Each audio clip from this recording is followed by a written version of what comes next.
زندگی ہر چیز مہیا کرتا ہے، وہ مجھے ہر طرح کی برکت دیتا ہے. میرے کھانے پینے کے نہ صرف وہ میری روحانی صحت کا خیال رکھتا ہے، وہ میری جسمانی صحت کا خیال رکھتا ہے. اگلی آیت میں ہے وہ مجھے راحت کے چشموں کے پاس لے جاتا ہے، وہ میری جان کو بحال کرتا ہے.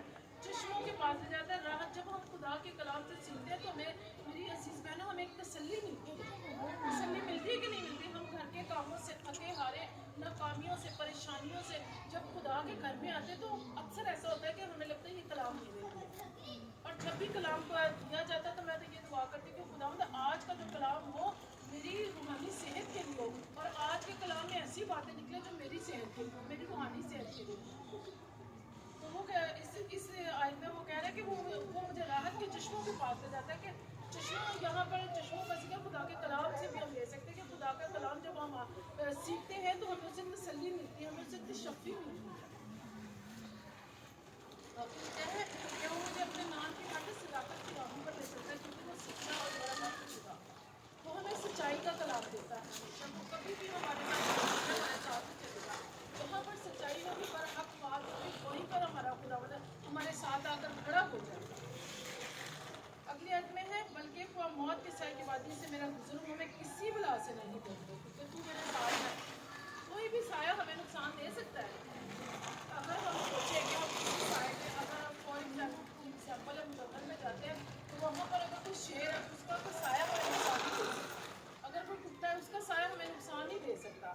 یہاں پر لکھا ہے کہ بلکہ وہ موت کے سائے کی وادی سے میرا گزر ہوگا، میں کسی بلا سے نہیں ڈروں تو میرے ساتھ ہے. یہ چیزیں صرف ہمیں ڈرانے کے لیے ہوتی ہے، ہم پر حملہ نہیں کر سکتی. ایوب نبی کو دیکھیں، خدا نے اتنی مشکل اس کی زندگی میں آئی کہ اس کی ہر طرح کی برکت دے دی.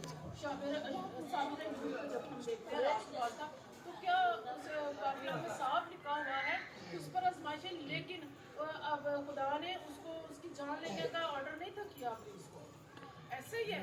تو ایسے ہی اگر ہم بے شک ایسی وادیوں میں سے مشکلوں سے ابلیس ہمارے آس پاس، یہ ہوائیں فضائیں کون سی صاف ہے؟ ان ہواؤں فضاؤں میں ابلیس کے موقع ہے. تو کیا خدا کا فضل نہیں ہے کہ ہم یہاں پر بیٹھے اس کا کلام سیکھ رہے ہیں، سن رہے ہیں اس کے کلام کو؟ یہ خدا کا بڑا فضل ہے ہماری زندگیوں میں. چاہے ہم موت کی سائے کی وادی میں ابلیس ہمیں ادھر ادھر سے چلے، خدا ہمیں کیا کرے گا؟ نکالے گا. وہ تو ہمیں شیر و ایمان سے اپنے لوگوں کو نکالتا رہا. لیکن بات یہ کہ ہمیں ایمان رکھنا ہے اس پر.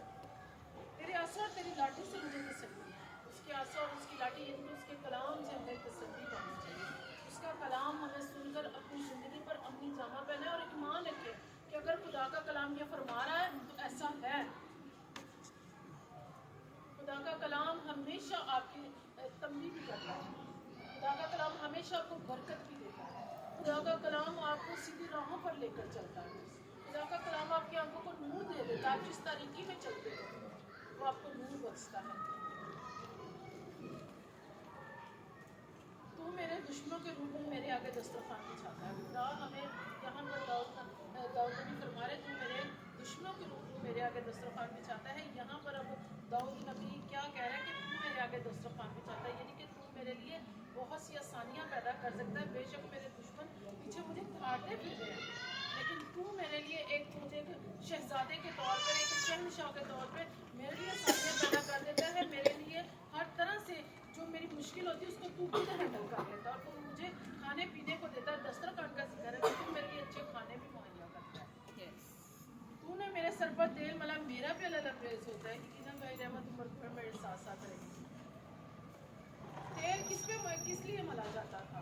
پرانے عہد نامے میں بڑی دفعہ بھائی جان نے بتایا، مسح کرنے کے لیے. جب کسی کو مخصوص کیا جاتا تھا کہ یہ خدا کا کام کرے گا، اب یہ خدا کے لیے منتخب ہو چکا ہے، تو اس کے لیے پہلے اس کے اوپر تیل ڈالا جاتا تھا، سینگ میں لے کر اس کو مسح کیا جاتا تھا. تو خدا کا کلام کہتا ہے کہ تو نے میرے سر پر تیل ملا، میرا پیالہ لبریز ہوتا ہے. یعنی کہ تو نے اگر مجھے مسح کر دیا تو میرا پیالہ لبریز ہے. مجھے دنیا کی مسئلے سے کوئی نگرانی اور کس طرح کاٹ سکتا، وہ صرف مجھے ڈھالتا ہے. پلوس رسول کیا کہتا ہے کہ اپنی سے شیر گبر کی طرح ہمیں دھارتا ہے. شیر گبر کی طرح دھارنے سے مراد ہے کہ وہ شیر گبر نہیں ہے، اس کی طرح سے ہمیں دھارتا ہے.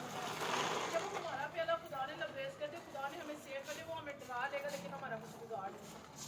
ہمیں پھر ایسے ہی اگر ہم کسی طرح خدا کے کلام پر ایمان رکھیں گے تو ہم اپنی زندگی میں جائیں گے. لاسٹ میں